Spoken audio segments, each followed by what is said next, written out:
थोडा वेळ काढून नक्की ऐका तुमच्या आरोग्याशी निगडीत अतिशय महत्त्वाच्या गोष्टी। श्री स्वामी समर्थ। मित्रमैत्रिणींनो, आठवड्यातून एकदा कडुलिंबाचा रस पिल्याने पोटातील सर्व घाण साफ होते। 2 ते 3 महिने खूप कमी मीठयुक्त अन्न खा, यामुळे तुमचे शरीर 90% आजारांपासून दूर राहते।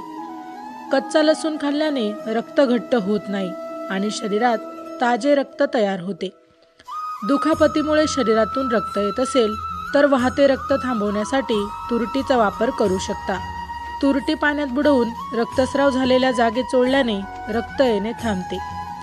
आयुर्वेदानुसार भाजलेला लसूण तुमच्यासाठी शिलाजीतचे काम करतो, कारण त्यात ॲलिसिन असते।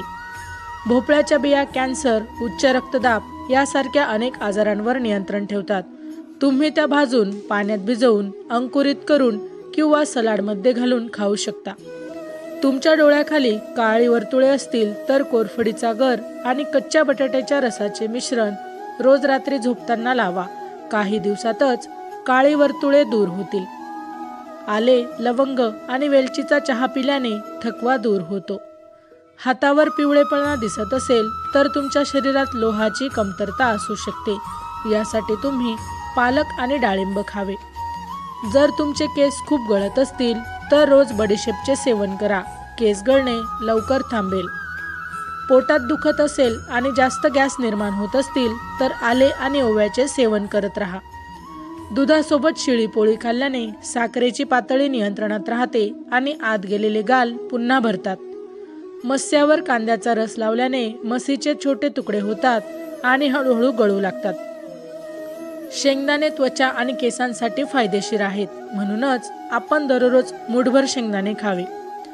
नशेत असलेल्या व्यक्तीला कांद्याचा रस दिल्याने त्याची नशा बऱ्याच प्रमाणात दूर होते। शिळी पोळी खाल्ल्याने मेंदू मजबूत होतो।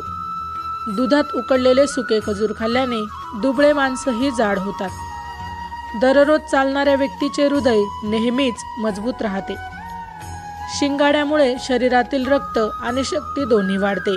कच्चे शिंगाडे खाल्ल्याने शरीरातील हिमोग्लोबिनची पातळी वेगाने वाढते। हिरड्या सुजलेल्या असतील तर 1 ग्लास कोमट पाण्यात अर्ध्या लिंबाचा रस आणि थोडेसे सेंधे व मीठ मिसळून गुळण्या करा, खूप फायदा होतो।